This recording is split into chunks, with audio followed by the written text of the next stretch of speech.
Firstly, I ask you that what is chemistry? Anybody who know the definition of chemistry? Chemistry की परिभाषा शुरू class में बताया गया था। उस परिभाषा को कौन बताएगा?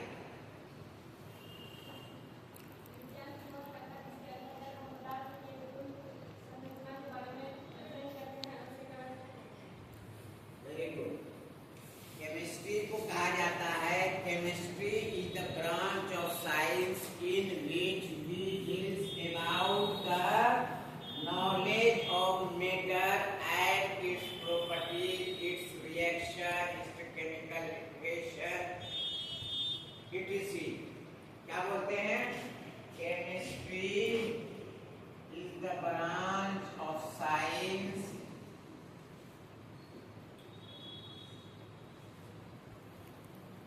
in which कहीं से मार्कर ले गया, in which we study about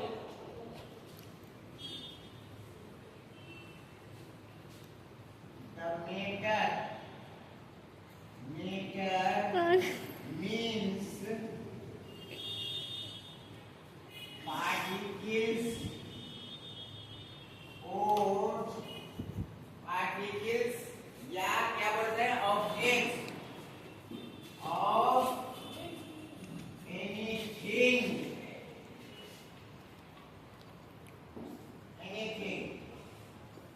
किसी भी पदार्थ के, पदार्थ means it may be the particles, it may be the object, it may be a small very little thing, it may be a very highest thing. Matter पदार्थ को कहते हैं, छोटा सा एक कण को भी बोल सकते हैं, इतना बड़ी वस्तु को भी बोल सकते हैं, बहुत बड़े पहाड़ को भी बोल सकते हैं। इसको क्या बोलते हैं? पदार्थ या मैटर बोलते हैं। ठीक है, तो इस मैटर का जो सबसे छोटा पार्ट होता है उसको क्या बोलते हैं? पार्टिकल्स बोलते हैं। क्या बोलते हैं ये? पार्टिकल्स बोलते हैं। अब ये पार्टिकल्स जिसको हिंदी में कण बोलते हैं, इसको भी पहले चैप्टर में पढ़ाया गया था इन 9th क्लास, दैट सर्वप्रथम सर जॉन डाल्टन ने 1801 ईस्वी में कहा गया था कि पार्टिकल का सबसे छोटा कण को क्या बोलते हैं? एटम बोलते हैं। क्या बोलते हैं? एटम बोलते हैं, हिंदी में परमाणु बोलते हैं। इसके बारे में कहा गया था कि it can not be divided, इसको दोबारा और टुकड़ा नहीं किया सकता है। लेकिन बाद के वैज्ञानिकों ने, ये 1801 है ना, जॉन डाल्टन ने कहा था। लेकिन अभी क्या है, 225 हो गया, 225 साल हो गया, तो 225 साल नहीं, अभी से 50-60 है ना, 1886 ईस्वी में गोल्डस्टीन ने कहा कि नहीं, उसको भी तोड़ा जा सकता है। उस तोड़े जाने में से एक तत्व क्या निकलता है? प्रोटॉन निकलता है ना। फिर जे थॉमसन ने कहा कि क्या निकलता है? इलेक्ट्रॉन पार्ट निकलता है। फिर एक बाद में चैडविक नामक एक वैज्ञानिक है, चैडविक, उन्होंने 1921 में कहा कि नहीं, न्यूट्रॉन नामक एक पार्ट होता है।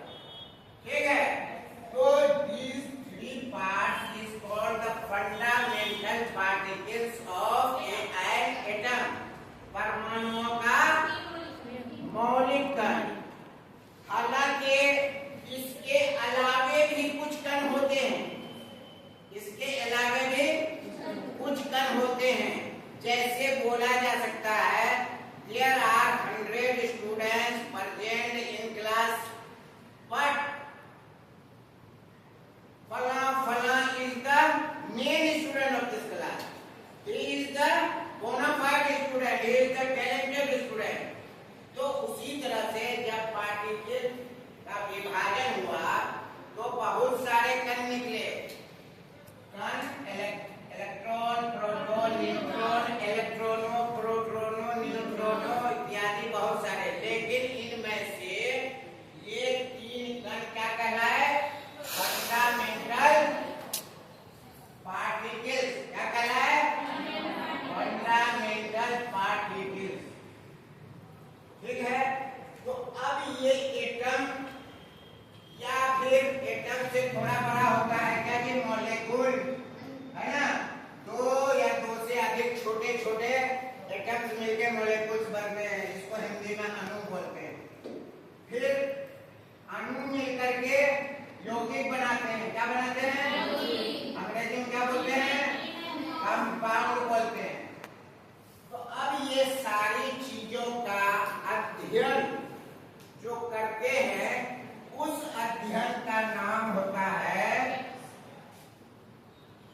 धातु अधातु में कुछ क्या होता है जी, धातुओं में कोई बोले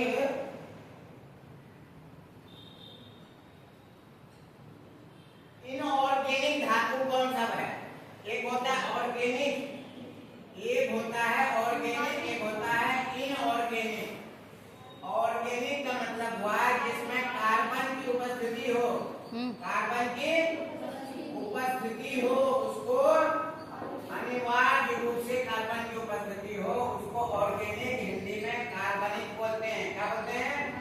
और जिसमें कार्बन की अनुपस्थिति नहीं हो, माने अनिवार्य नहीं हो, ठीक है, कार्बन की उपस्थिति अनिवार्य नहीं हो, उसको कहते हैं इनऑर्गेनिक और हिंदी में अकार्बनिक। इस वजह से केमिस्ट्री का एक ब्रांच अलग से बना दिया, इनऑर्गेनिक केमिस्ट्री। क्या बना दिया? एक ब्रांच बना दिया ऑर्गेनिक केमिस्ट्री। ऑर्गेनिक केमिस्ट्री इसका मतलब हुआ कि जिस केमिस्ट्री के अंतर्गत कार्बन और कार्बन से बने यौगिकों का अध्ययन किया जाए। Organic chemistry is the branch of chemistry in which we deals about the study of carbon and its compounds या इट्स डेरिवेटिव्स बोलते हैं। कार्बन तथा कार्बन से बने यौगिकों का अध्ययन जिस केमिस्ट्री में किया जाता है उसको ऑर्गेनिक केमिस्ट्री और हिंदी में क्या कहते हैं? कार्बनिक रसायन। ठीक है, तो इसका मतलब हुआ कि इसके अलावे जितने तत्व हैं उसका अध्ययन किसमें होगा? इनऑर्गेनिक केमिस्ट्री में। तो इसको हिंदी में अकार्बनिक रसायन बोलते हैं। इसकी परिभाषा को क्या बोलेंगे? कार्बन के अतिरिक्त जितने भी तत्व हैं और उस तत्व से बने जितने यौगिक हैं उसका अध्ययन जिस रसायन में किया जाता है उसको अकार्बनिक रसायन कहा जाता है।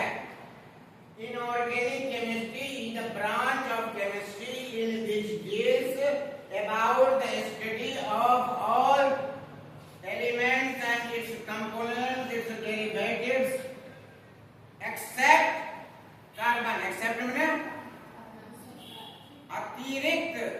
एक्सेप्ट दो तरह का होता है जी, एक्सेप्ट ये एक्सेप्ट माने स्वीकारना, A double C E P T accept में E X C E P T ये हुआ अलावा, अतिरिक्त जिसको बोलते हैं हिंदी में। तो कार्बन के अतिरिक्त जितने तत्व हैं चाहे वो प्राकृतिक हो या मानव निर्मित हो उसका अध्ययन किसके लिए किया जाता, किसके अंतर्गत किया जाता है? इनऑर्गेनिक केमिस्ट्री के अंतर्गत। इसका मतलब हुआ if anybody asks you how many types chemistry divided, है ना, तो then you will answer there are the three parts of chemistry. First physical chemistry, second inorganic chemistry, third organic chemistry. इसके अलावे तुमको जब हायर क्लास में जाओगे तो बायो केमिस्ट्री भी मिलता है, ठीक है, लेकिन इस क्लास के अंतर्गत तो तीन केमिस्ट्री का अध्ययन तुमको करना है, टाइप्स ऑफ केमिस्ट्री, है ना। ये तीन तो फिजिकल को बोलते हैं भौतिक रसायन। क्या बोलते हैं? भौतिक रसायन। और इनऑर्गेनिक को अकार्बनिक रसायन, ऑर्गेनिक को कार्बनिक रसायन। इसमें क्या सब अध्ययन करते हैं? अभी बताया, इसमें मीटर या फिर परमाणु, एटम, मॉलिक्यूल, है ना, कंपाउंड, ये सब के बारे में पढ़ते हैं। और उसी में हम इलेक्ट्रॉनिक कॉन्फ़िगरेशन भी पढ़े थे पिछले क्लास में। उसी में हम जो है कंपाउंड कैसे बनता है उसका सूत्र पढ़े थे। उसी में हम ये भी पढ़े थे रासायनिक बंधन होता है, कौन कितना इलेक्ट्रॉन लेकर के किससे जो है यौगिक बनाया, ये सब भी पढ़े थे। उसमें एक चैप्टर और है मूल कॉन्सेप्ट, है ना, मूल संकल्पना। ये अभी नहीं पढ़े हैं या 9th में पढ़े होंगे तो ठीक है। तो ये सारा पढ़ाया जाता है फिजिकल केमिस्ट्री के अंदर। जब 11th 12th में जाओगे तो वहां पे और भी पढ़ाया जाता है।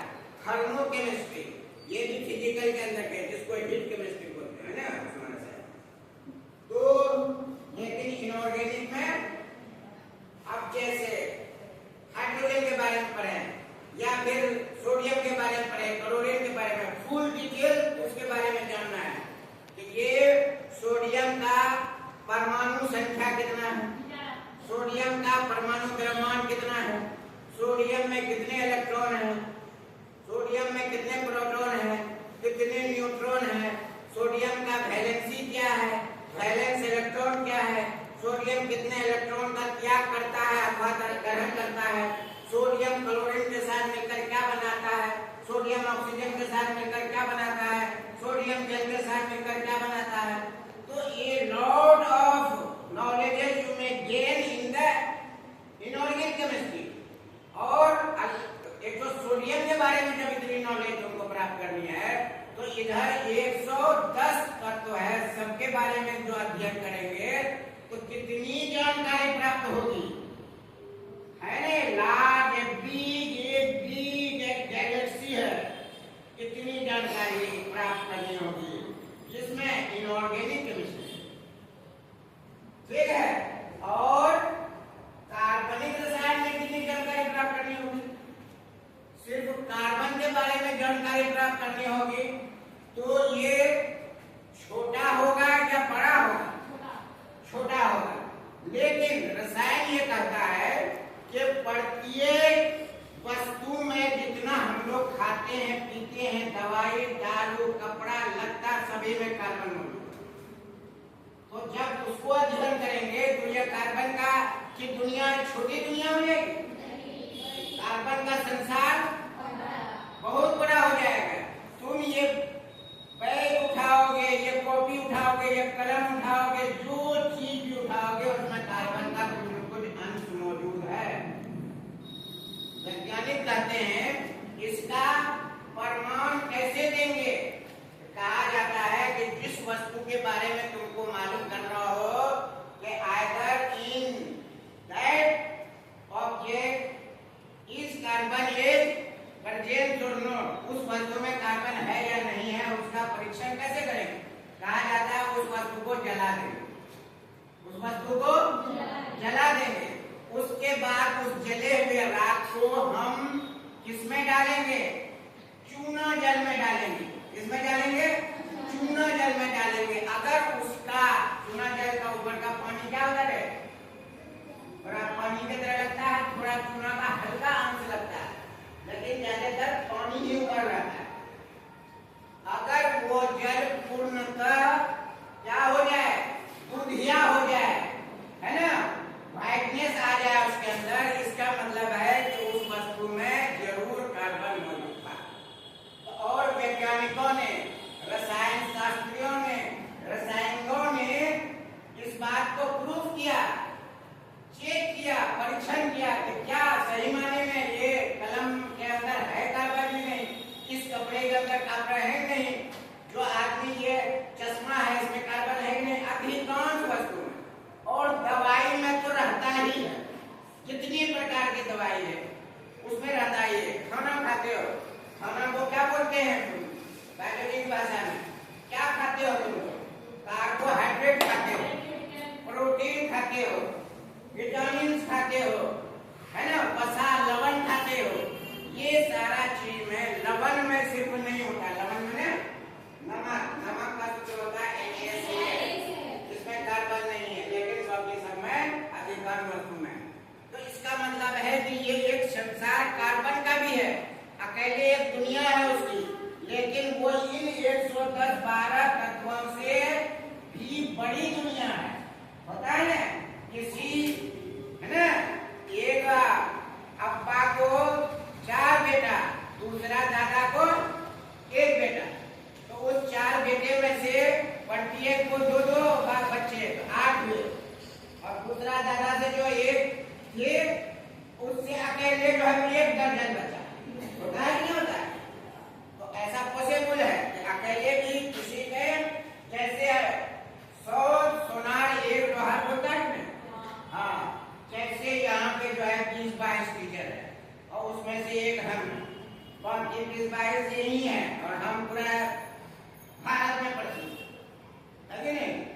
तो अकेला भी किसी के अंदर उतनी पावर होती है, शक्ति होती है, क्षमता होती है कि वो अपने साथ लाखों करोड़ों यौगिक बना सकता है। और उसी के अध्ययन को ऑर्गेनिक केमिस्ट्री कहते हैं। उसी का अध्ययन को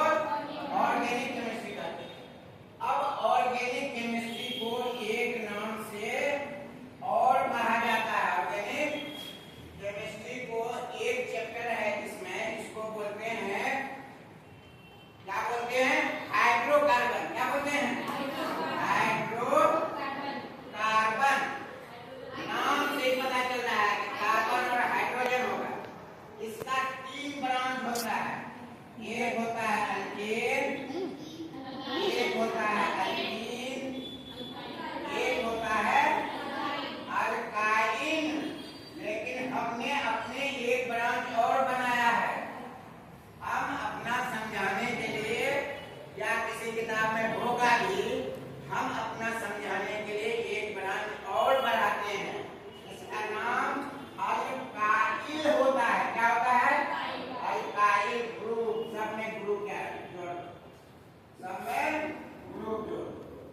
इस अल्केन का फॉर्मूला होता है CnH2n प्लस 2। इसका होता है CnH2n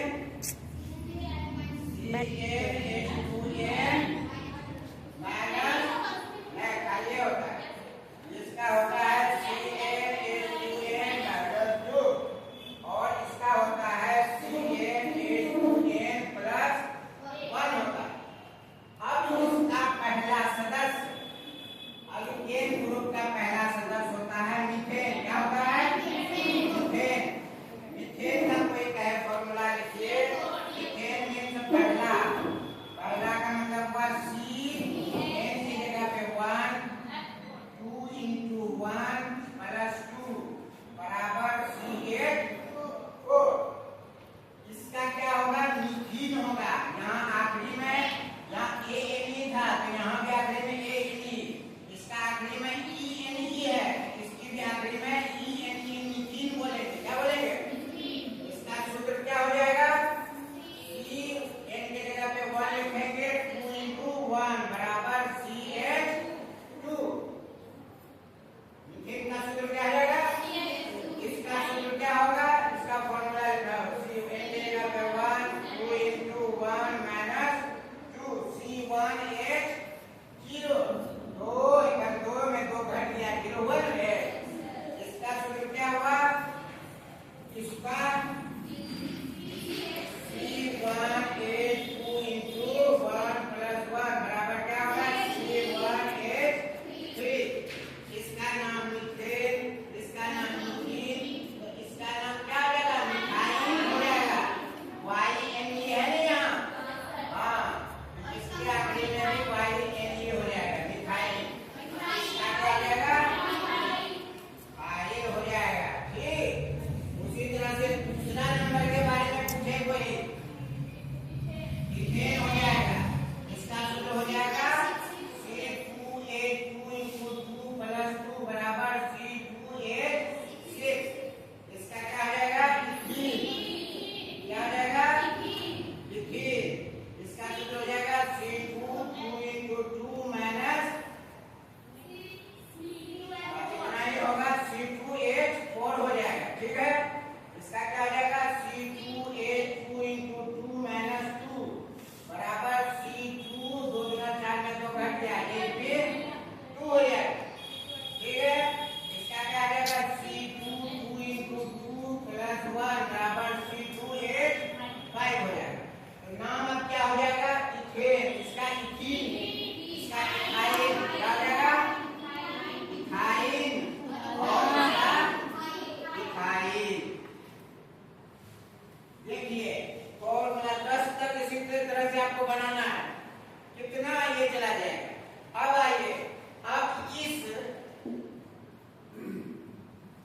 ये जो है अल्काइल ग्रुप में यहाँ पे डैश दे करके एक ऐसे इसको ऑक्सैलिक ये बोलते हैं। नो ऑक्सैलिक एसिड ना बोलते, फंक्शनल ग्रुप बोलते हैं। क्या बोलते हैं? हाँ, हिंदी में क्या बोलते हैं?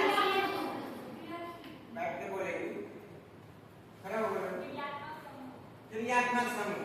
तो ये अल्काइल ग्रुप जो रहता है ये अकेले नहीं रहता। क्या होता है? अल्काइल ग्रुप जो होता है इसका सूत्र क्या होता है? CnH2n माइनस 1, यहाँ पे R लिखा जाता है। तो इसके जगह पे अगर कोई मिथाइल बोले, मिथाइल, तो मिथाइल का सूत्र CH3 लिखा जाता है। अल्का ये फंक्शनल ग्रुप जिसको अभिक्रियाशील समूह बोलते हैं, उसके स्थान पे कभी OH भी आ सकता है, कभी CHO भी आ सकता है, कभी Cl और जो है Br